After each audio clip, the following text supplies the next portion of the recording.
Imagine being trapped in a nightmare where the very laws of reality seem to unravel around you. Ghosts, demons, and other supernatural horrors lurk just beyond your reach, and no matter what you do, you can't escape. These paranormal horror movies aren't just about creepy creatures. They're about ancient evils, curses that never die. In Conjuring, the movie's based on the real-life investigations of Ed and Lorraine Warren. The film follows the couple as they investigate a haunting of the Perron family in Rhode Island, because the house that they just moved into is being terrorized by an ancient spirit named Bathsheba, who was a witch, accused of sacrificing her children to Satan. Now look, you gotta have pretty bad luck if you move into a brand new house with your whole entire family and you end up in a haunted house, haunted by a dark entity that killed her children on the land, that not only curses your house, but the land surrounding it. Now Bathsheba is a very vengeful spirit, who not only cursed the house, but also the land, using her powers to control and torment anyone who dares to stay on the land or in the house. And over time, it seems like her power is getting stronger, as she particularly targets children and pregnant women. Now, as we know in The Conjuring, there is a family of like 12 people who just moved into the house, meaning there are plenty of children to try and control with more or less ease. So I would say your survival chances are practically zero. Bathsheba is a force of pure evil, manipulating her victims and possessing their bodies and mind, because even the Warrens, skilled in the paranormal, nearly failed to save the parents. Now, we all know the mom got possessed. When she's crawling underneath the house trying to kill one of her kids, bro, she looks absolutely insane. You also can't forget about the part where Ed and Lorraine Warren are actually talking to Bathsheba through the mother, when she's in the chair and starts spinning and going against the walls and everything like that. So anybody who's about to type in the comment section and say, dude, that would be so easy, I just won't get possessed, unfortunately, it seems to not work like that. Insidious. The movie follows the Lambert family, who moves into a brand new house. Are you catching the trend yet? All of these paranormal movies have to do with people moving into new houses, man. Do your research. Before I move into a brand new house, just know I'm checking absolutely everything having to do that has ever happened on the land or inside of the house. As with my luck, I'd move into a house like this, only to find that their son Dalton has mysteriously fell into a coma. As strange occurrences start to escalate, they discover Dalton's soul has ventured into the Further, a dimension inhabited by malice spirits. Now look, we gotta talk about Redface. We gotta talk about the red-faced demon, who's still the face of Insidious to this day. This movie came out in 2010, and bro is still rocking it. Now, the red-faced demon is an honored creature who lives in the Further. Its primary goal? To, of course, possess Dalton's body, taking over his life while his soul is trapped in the spirit world. The demon then creates a terrifying atmosphere that makes escaping nearly impossible. Now, it seems like once you're trapped inside of the Further, there is no way of getting out. Yes, technically he did. Technically, Dalton's been out of the Further 4 or 5 times. After the second Insidious, it seems like they just remade the movie over and over and over again, just with them growing up more and more. For reference, Insidious the Red Door. It is the same exact movie as the original Insidious, except the fact that Dalton is in college. That is the only difference. But I'm sorry to tell you, if you found yourself in the Further, your survival chances are slim to none. The Further is an extremely hostile environment, and while family seeks help from paranormal experts, the demon's power and persistent only grows stronger, making your survival nearly impossible. If I know you and for some reason you were in the Further, I'm not coming to save you, and if I was in the Further, I wouldn't expect you to come and save me. How do you even get there? How do you even get there? You ain't surviving. Poltergeist. The movie follows the Freeling family, whose suburb house is haunted by malevolent spirits, as their daughter Carol communicates with them through the television. The spirits are led by an evil entity known as the Beast, who lures Carol into the spirit world. No way I'm going into a TV, especially with a malevolent spirit known as the Beast. The Beast is an evil entity from another world that has trapped souls in the house, feeding on, of course, fear. It's not just your typical ghost apparition. The Beast is a powerful force, capable of manipulating objects and even time itself. So you're not only dealing with a spirit who controls the TV, you're dealing with a thing that can literally change time. I don't want to hear nobody in the comments saying, look, I would survive this. It ain't gonna work.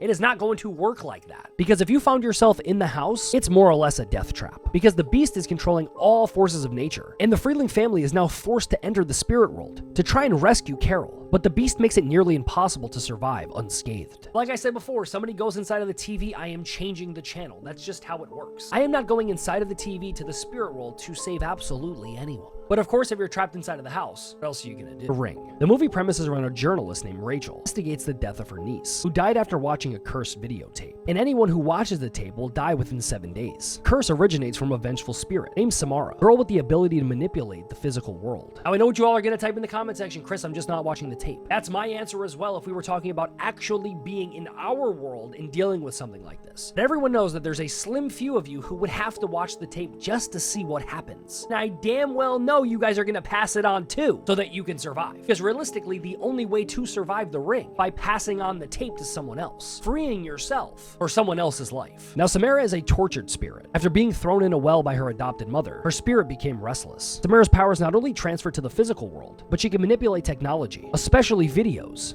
to spread her curse. Now look, this movie all depends on how you are as a person. Are you going to transfer the tape to save your own life, or are you just going to die with it? Comment that down below right now, because I want to know what kind of people are watching my videos. I want to see what kind of compass, what kind of moral compass you guys have. Now, me personally, I'm not going to answer that question, because either way you do it, you're cooked. Are you A, going to die with it, or are you B, going to pass it on to someone and live with that for your whole life?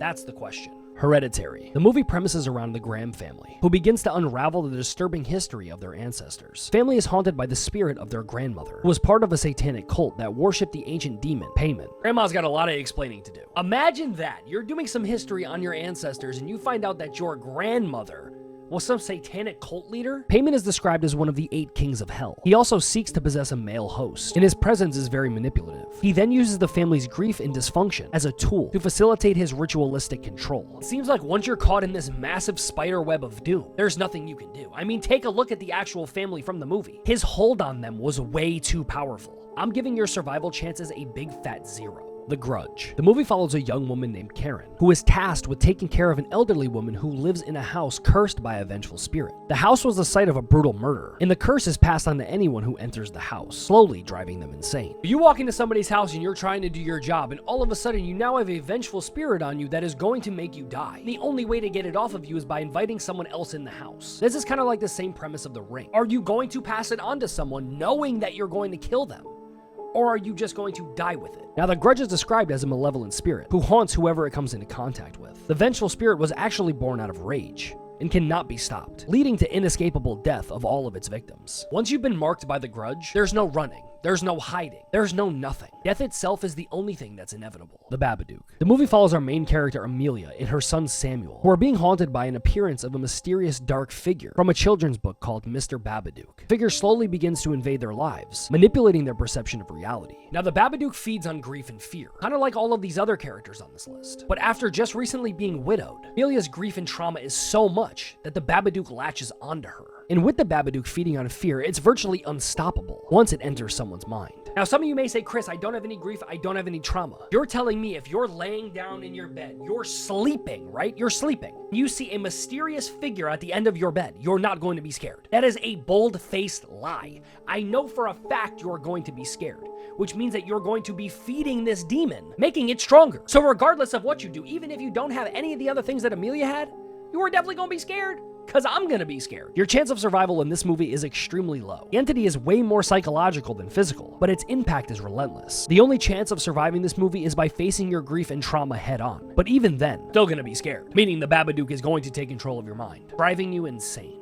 Movie's based on a terrifying true story of the Lutz family that moves into their new home in Long Island. That was previously the site of a brutal mass murder. And as they settle in, strange and violent events begin to unfold. Now look, the only true story horror movie we've talked about on this list was The Conjuring.